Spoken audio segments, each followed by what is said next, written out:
Kaya panas sapi men tak jagat iki. Kaya arep golek panganan nyanti kono apa rasa. Jekne dipilih sing bejaji. Kok menawa engko kena tukokne jajane anak ta uyah.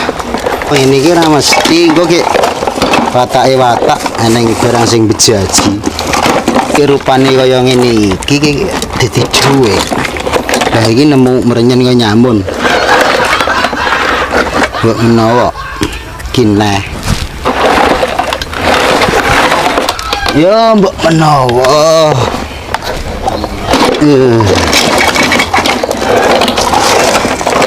Beh lek manggah iki rasane kok kaya titik ki oleh ku duit.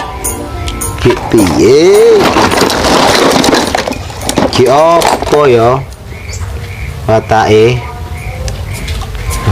Goleki apa kono engko ki eneng sing barang kena didel dadi dhuwit ning ngopo kok. Beh ayo budrek. Aku kaya duwe dimarkuningan to.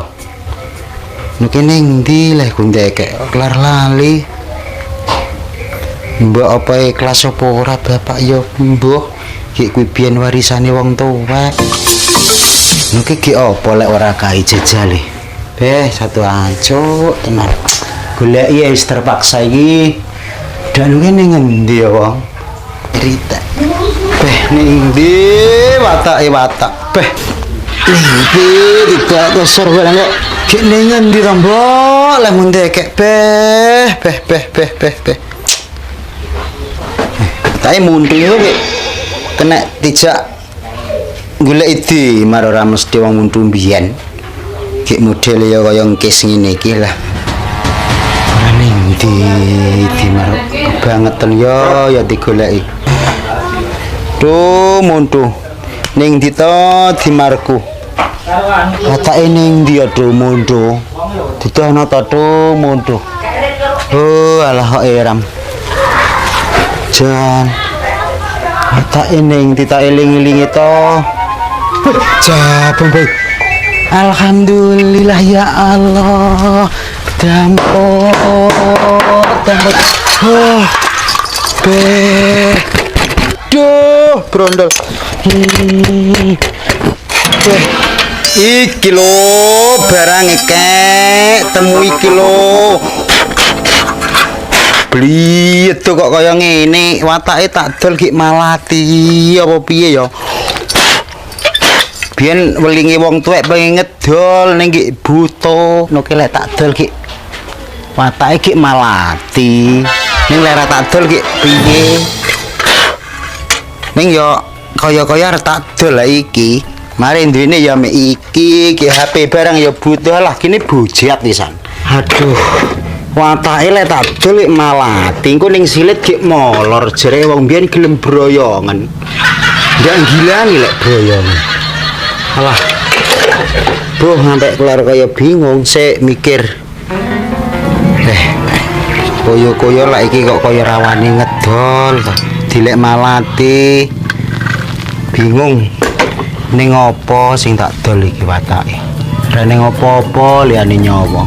Kaya wedhus kuwi aku iki kira-kira kok kaya iya pilih adol wedhus aku iki dia grimit-grimit sita yen kuukut pisan piye wedhus iki apike kaya ngene ning duwene ya driki to alah dus piye ya iki penake tak doleman penake kok kaya ngreyanggone ceplek timbang aku adol kaya ngene iki. Iya. Yang gone ceplek ae iki penake. Ning isine apa ora ya? Ben dina umek aku karo ceplek iki. Wes saiki ngene ae, Dus. Kowe ndak sida tak dol. Pokoke aku lega ora lega, pokoke aku iki golek utang anyame ceplek.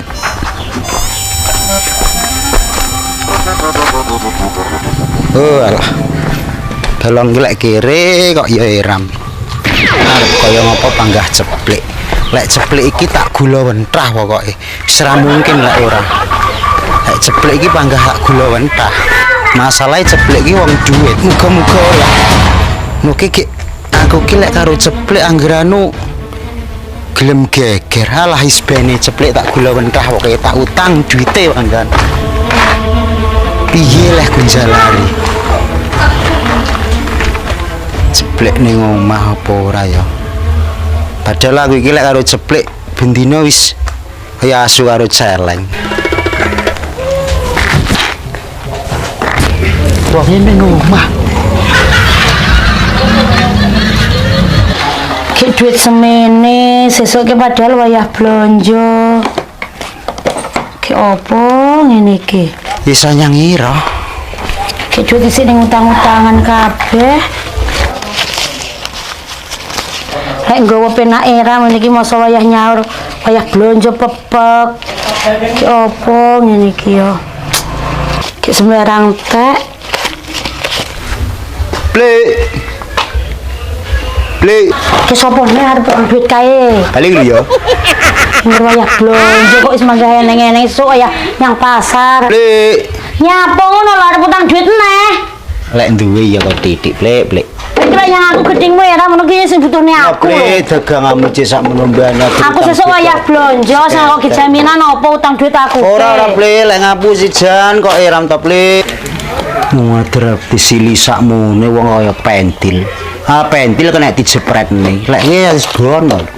Nek berarti utang yo mesakne, utang bolak-balik kok utang.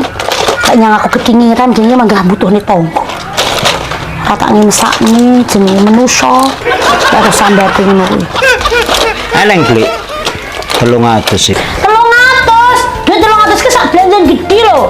Manggah ngene kayak iki bolak-balik. Sao ki jaminan apa? Kuping apa kecerekan diomongi wedhus jamin aku wedhus eneng cempleng eneng. Piye lho? Dak ada lek ngapusi, lek ngampe bleset tuntunan. Lah ora kok tak tuntun tenan kok kandangmu lho. Lah sondro ngamus to. Lek kira aku gedhe merah manggah aku lho sing kepleki Plek kok kaya pentil lho alah. Ya wis to, kepecah kacane. Alhamdulillah. Ratane yo mesakne. Alah Plek kok ora lek ngapusi. Tenan lho sing ngono lho. Alah tenan demi Allah dibatini demi Allah. Ya sisi ae lho. Ora oleh HP to. Wong ngatur duit sakmene kok. Ya kurang sitok. Yo. Aja iki tenan ora ngapusi. Ah tenan lho sesuk. Iya, didusane demi Allah picek ngono lho. Aku sip sing tak demeni sing gelem ngesot ndasku ngono iki aku wis demen 300 esis.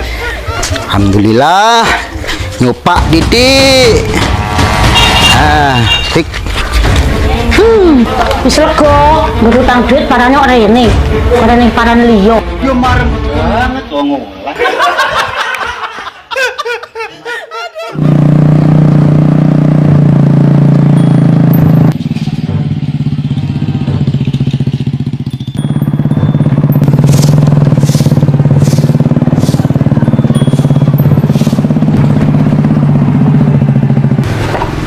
Sepeda. Weh, sapa lho kok mangklingi kuwi? Ini Pak Kancil. Iya. Piye kabare? Alhamdulillah, nyanti parananmu. Aki kawit biyen yo panggah wis golek barang murah ya nemu cempling apa ngingah ngono lho. Cempling adol kono lho solikin kono adol cempling dik utang duitku. Yo lek ngono yo kena tianu kok. Sampeyan melu rono apa tianu dhewe yo? Ya anu dhewe lho kowe rono dhewe ngono ae. Engko lek karo aku ngetok-ngetoki. Iya. Engko aja mulak aku sing ngomongi lho. Iya.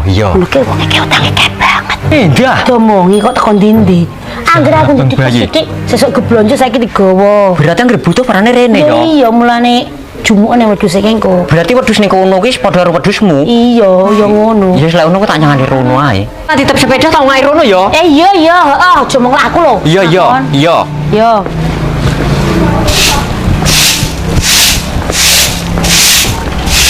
Ora Pak Kanjel ki saiki dadi apa lho? Swindak ngetok kok malih kaya mandir kaya ngono. Kandange ki rumah saku udah anu kok dhisik ning kono lho. Alah ya kuwi kira-kira wis lawas ora rene. Golek barang murah. Golek barang murah, sing murah enenge rondo. Rondone nyang aku moh. Lah, berarti sing kamu ceplek ya wis iki, tapi wedhuse sing ngendi aku ya ora paham. Lho tak deloki jerek sing paling gedhi.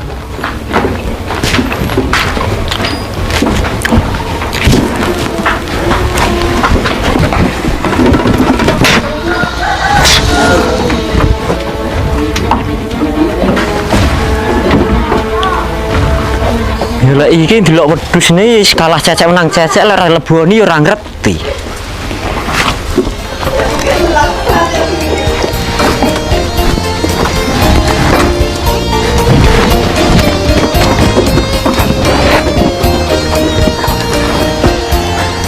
Nah, yo lek iki yo lemu iki anake sing paling gedhi iki. Yo pantes lek iki engko. Tak delok duitku iki mang 300. Yo ping swidak onjaran sate 300 panggah 300. Golek ae panggah 300. Sain.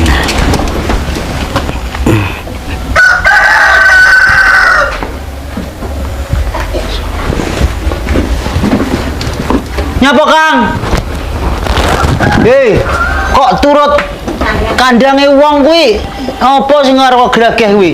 Ya sadurunge sepurane. Piye? Gimana aku didudoi ceplek, jerake wedhuse ning kene sing paling gedhi. Lah, lek ceplek kuwi kok kaya arep ora masuk akal. Dek piye mang omonge? Omonge ya wis perhitungan aku meh cas karo kono dhisik wedhuse deloken ngono. Wong dhuwit 300 to kok ceplek kok arep adol wedhuse kancane iki. Piye? Iki ndak sida Rita iki. Kowe meduna aja pentalitane ngadah makanan. Sik sabar ora ngono ya ambok wedhuse bupati iki aku ora berduli masalah aku wis perhitungan. Dadi lah lek iku ndak cocok aku. Pokoke iki kudu medun awakmu. Lek ora medun geger ruwet. Sabar aku iki panggah medun. Kaya ngene. Ning aku engko mulih ya panggah go wedhus lho kudune. Wedhus sing mbes sangkil sapa wong pitungane ora anu kok nggawa anggap apa nggawa. Pokoke iki medun lek ora pokoke tak laporne kowe lek. Iki padha karo maling wis ngerusaki ada makanan blondrah sembarang kaya ngene iki kok anggap wedhus iki murah. Saiki ngene ae, pokoke ora perlu bengok-bengok. Piye? Wedhuse ceplek endi wedhuse ceplek niki kene? Ora duwe ceplek iki duwene mek dhuwit 300 ceplek kuwi. Ya lek iki ceplek kon ngedol wedhus sakmono kuwi wong dhuwit 300 3.000 to. Pokoke iki tak maling nih. Cilik gedhi bangga tak maling nih kek. Aku ora trimo lek kok maling nih. Wong kowe wis pentalitan ning jero kandang apa arep nyolong apa arep tuku mestine lek tuku takok sik. Lah aku anane meneki kandang deloki wedhus ngrayaki wedhus ki aku wis galur lho. Jere ceplek wedhus sing paling gedhi. Ki karepmu piye? Karepku lek iki catu tenan. Pokoke catu arep tak rusuh lek kowe stok. Pokoke Sabar tenan pokoke. Sabar iki amprih mening ayo digenahne nyamai ceplek. Aku lek nyamai ceplek ya banding nyanyi gitik. Ayo saiki nyamai ceplek ae. Aduh. Weh, masalah kuwi urusan dhewe. Wis mbuh kok urusane kono ayo. Wis pokoke wis gah aku. Lho pokoke tanpa kowe iki kok ora nang putuse iki kok. Iki ora rono Rita. Tenan ra rono Rita. Agi to aduh Pak pasungmu. Weh, kuwi ki urusanmu, ndak urusan aku ndak mau tahu kowe wis urusan dhewe karo ceplek. Aku wis ning kene iki nggonku. Kowe nyamau ceplek urusan karo ceplek. Saiki ngene ae lho. Ayo rono bareng-bareng. Perhitungan sing mening-mening. Apa ora mesakne aku ya adoh-adoh kadung kon rene. Ceplek maneh omah. Omahmu ndek omahmu. Adoh bat tak dudohno roro. Nyarah aku sing penting pokoke ya tunggal sadare. Lah ya kuwi sing tak goleki. Nyarah. Piye? Nyame ceplek.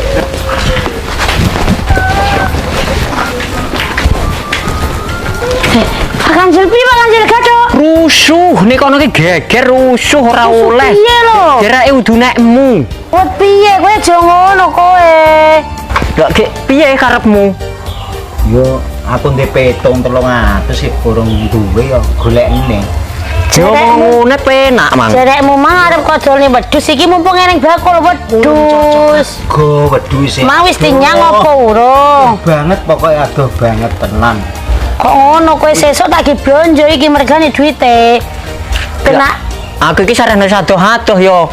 Padha karo kok giroi mulih kudu nggo apa aku iki. Kowe iki aja ngono, kowe iki rek ndek petung aja ngono caramu. Aja ngono kowe. Ampun, Ple. Karamu penak ngono kowe. Sumpah sesuk tak naik pokoknya aku iki ndak ngiroh tenan sesuk Sampai sesuk tak go nyampas karo keneng. Tak go nyampas wedhusmu lho. Ge urusanmu karo aku piye lek ngene iki carane? Iki ke titik masalah ning awakmu lho, Panggan. Kok Iram.